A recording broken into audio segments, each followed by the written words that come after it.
Hello everyone, good morning. কেমন আছো সবাই? মুগ্ধতা অ্যান্ড মি চ্যানেলের নতুন আরও একটি ব্লগে তোমাদের সবাইকে স্বাগত জানাই।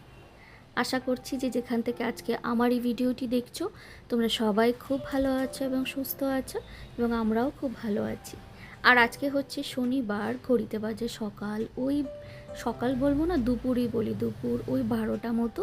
তবে চলো আজকের ব্লগটা আমি এখান থেকে শুরু করলাম তোমাদের সবাইকে সঙ্গে নিয়ে।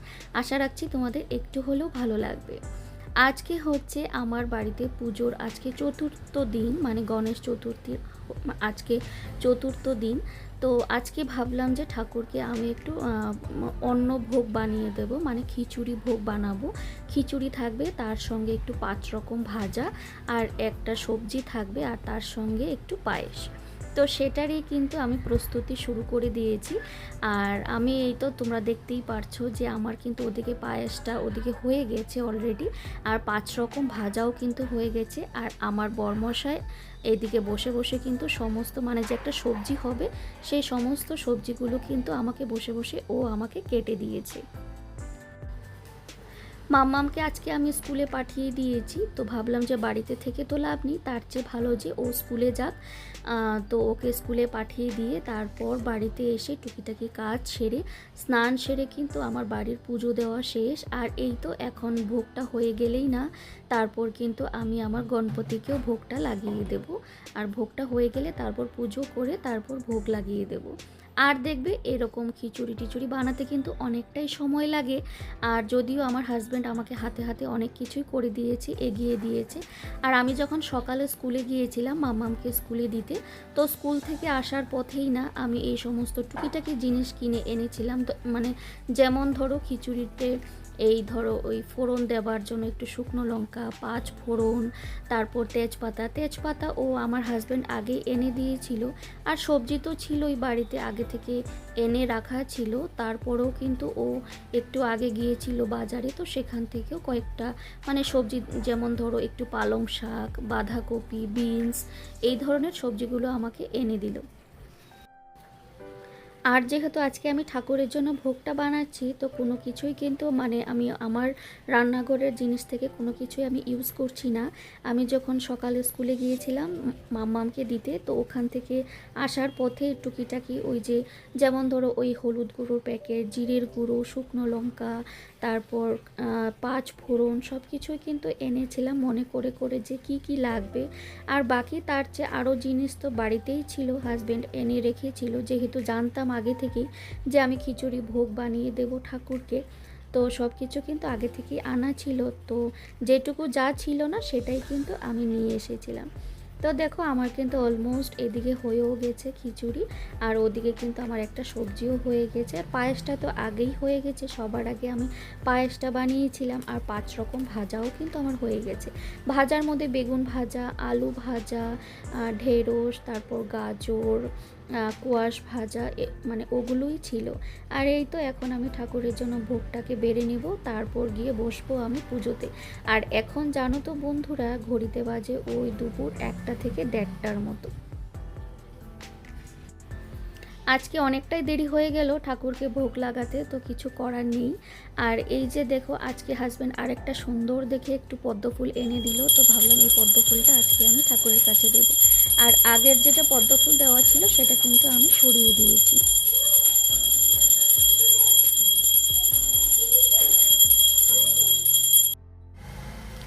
আর এই তো ফুল টুল দিয়ে সাজিয়ে ঠাকুরের কাছে আমি ভোগ নিবেদন করে দিলাম। আর গণেশ ঠাকুর কিন্তু কর্পূরের গন্ধ উনি খুবই পছন্দ করেন, যেটা আমি জেনেছি। তো আমি প্রতিদিন সকাল সন্ধে যখন পুজো দিই না, ঠাকুরের কাছে ভোগ লাগাই, তখন কিন্তু আমি একটু কর্পূর আরতিও করি। আর ওনাকে যখন আমি অভিষেক করিয়েছিলাম তখনও কিন্তু আমি একটু কর্পূরের গুঁড়োও দিয়েছিলাম। ওনার কিন্তু চন্দন কর্পূরের গন্ধ উনি খুবই পছন্দ করেন। তো যাই হোক, এখানে কিন্তু আমার ভোগ লাগানো হয়ে গেছে একদম বন্ধুরা। এখন ঘড়িতে বাজে বিকেল 3:30, আর এখনই খেয়ে দিয়ে উঠলাম, ঠাকুরকে ভোগ লাগিয়েছিলাম তোমরা দেখলে, তো ভোগের প্রসাদটা খেলাম, খাওয়া দাওয়া শেষ করলাম। আর এখন খুব টায়ার্ড লাগছে, আর ভালো লাগছে না। তো যাই হোক একটু রেস্ট করবো, মামামকে ঘুম পাড়াবো, মাম্মাম এখনও ঘুমোয়নি, মামামকে ঘুম পাড়াবো, নিজেও একটু রেস্ট করবো, তারপর সন্ধে টন্ধে দেবো। ঠাকুরকে আবার ভোগ দিতে হবে, গণপতিকে সন্ধেবেলা আবার একটু ভোগ দেবো। দেখি কী দিয়ে বলতে। আর তারপর ইচ্ছে আছে সন্ধ্যের পর একটু ঘুরতে যাব আর কি, ঘুরতে বেরোবো। অনেক তো গণেশ মূর্তির প্যান্ডেল হয়েছে, পুজোর প্যান্ডেল হয়েছে, কিন্তু যাওয়া হয়নি। ছুটি তো ছিল না, তো আজকে স্যাটারডে, আজকে ছুটি, আজকে যাব। তো আমি যদি যাই তোমাদেরকেও সঙ্গে করে নিয়ে যাব। তো চলো এখন একটু রেস্ট করি, তারপর আবার দেখা হচ্ছে। গুড ইভিনিং বন্ধুরা, ঘড়িতে বাজে এখন সন্ধে ওই 7:30টা মতো। আর আমার দুষ্টুকে দেখো সাজিয়ে গুছিয়ে দিয়েছি, এখন একটু নিয়ে বেরোবো।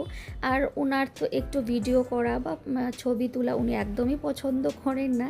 আর এই যে দেখো, যেই দেখেছে আমি ফোনটা নিয়ে ওর সামনে গেছে, আমাকে একদম সরিয়ে দিল ওখান থেকে।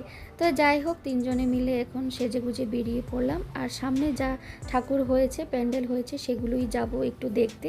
এই কয়দিন তো যাওয়া হয়নি, কারণ ছুটি ছিল না হাজব্যান্ডের, কিন্তু আজ তো শনিবার, আজকে তো ছুটি, শনিবার আর রবিবারে একটু ঘুরে ঘুরে দেখতে পারবো। আর এই তো চলে আসলাম আমাদের বাড়ির কাছে। বাড়ির কাছে বলতে এটা হচ্ছে মাম্মামের যে মানে যেখানে স্কুল আর কি, যেই গলিতে, সেই গলিতেই না একটা পার্ক আছে। তো সেই পার্কের মানে সেই পার্কের পুজোতেই আসলাম। তো এখানে এসে দেখলাম যে ডান্স প্রোগ্রামও হচ্ছে আর খুব সুন্দর দুজনে মিলে নাচছে। তো একটু সময় দাঁড়িয়ে এখানে নাচটাও দেখলাম। আজ থেকে অনেক বছর আগে, প্রায় ধরো 3 থেকে 4 বছর কি 5 বছর আগে, আমি প্রতিদিনেই কিন্তু এই পার্কে আসতাম সকালে মর্নিং ওয়াক করতে, কিন্তু এখন তো আর আসা হয় না। আর এই যে দেখো, পার্কে এসে দেখলাম যে এখানে লাইন ধরে আর কি, লাইন দিয়ে সবাইকে কিন্তু খাওয়ানো হচ্ছে। তো যাই হোক, ওখান থেকে আমরা বেরিয়ে আসলাম, খুব একটা বেশি সময় দাঁড়ালাম না। আর এখন চলে যাচ্ছি আরেকটা জায়গায় পুজোতে। আর এগুলো কিন্তু পুজো আমাদের বাড়ির খুবই কাছে কাছে, মানে এইরকম না যে অনেকটাই দূর, অনেকটা দূরে যেতে হয়, একদম বাড়ির কাছে। আর এই গণেশ মূর্তিটা দেখে না আমার মানে এতটা পছন্দ হয়েছে, আমি তো একদম মানে কি বলবো, মুগ্ধ হয়ে দেখছিলাম। আমরা সাধারণত কি দেখি, গণেশ ঠাকুর বসে থাকেন, আর এই যে গণেশ ঠাকুরটা দেখেন, তোমরা দেখলেই বুঝতে পারছো, মানে এক পা উঠিয়ে আরেক পায়ে মানে উনি দাঁড়িয়ে আছেন। মানে আমি তো দেখে মানে কি বলবো, আমি আর চোখ সরাতে পারছিলাম না। মানে এই রকম গণেশ ঠাকুর আমি আজকে প্রথম দেখলাম, যে গণেশ ঠাকুর দাঁড়িয়ে আছে। আর এই যে দেখো, এখানে হচ্ছে আজকে বিসর্জন হবে, আজকে মানে 4 দিন হয়ে গেছে। তো বিসর্জনের জন্য ওনারা প্রস্তুতি নিচ্ছেন, একদম লাইট টাইট জ্বালিয়ে সুন্দর বাজনা বাজিয়ে ওনারা বিসর্জনের জন্য প্রস্তুতি নিচ্ছেন এখানে।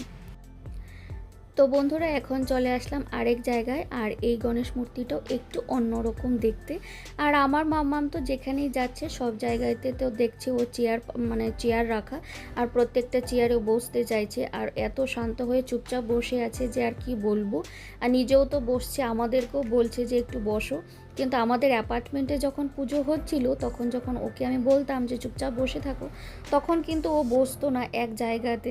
আর এখন দেখো, এখানে একদম চুপচাপ করে বসে আছে। আর যখনই বলছি চলো, আমাদের তো দেখা হয়ে গেছে, এবার বেরিয়ে যাব, না, কোনোভাবেই কিন্তু ও ওখান থেকে আসবে না। তো যাই হোক, ওখানের পুজো দেখে চলে আসলাম আরেক জায়গাতে। আর এই যে দেখো, মাম্মা ওর পাপার কুলে কুলে যাচ্ছে আগে আগে। আর ওখানের কিন্তু পুজো দেখাও শেষ। আর এখন চলে আসলাম আরেক জায়গাতে পুজো দেখতে। মানে আমরা যেই জায়গাতে আজকে এসেছি পুজো দেখতে, আমরা কিন্তু প্রত্যেক বছর আসি, প্রতি বছর কিন্তু পুজো দেখা হয় এখানে। আর বিশেষ করে যদি ছুটি থাকে শনি রোববার পড়ে, তাহলেই কিন্তু আসা হয়, না হলে কিন্তু অন্য দিন কিন্তু আর আসা সম্ভব হয় না।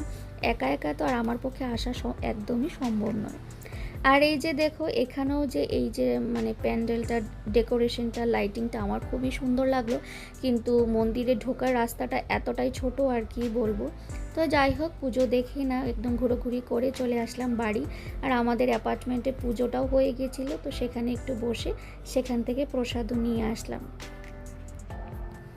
আর এই তো বাড়ি এসে আর কি বলবো, এতটা টায়ার্ড লাগছিল, একদম গলা শুকিয়ে গিয়েছিলো, তো ভাবলাম একটু ঠান্ডা ঠান্ডা জুস খেয়ে একটু রিল্যাক্স করি। আর এই তো তার সঙ্গে ঠাকুরের প্রসাদ।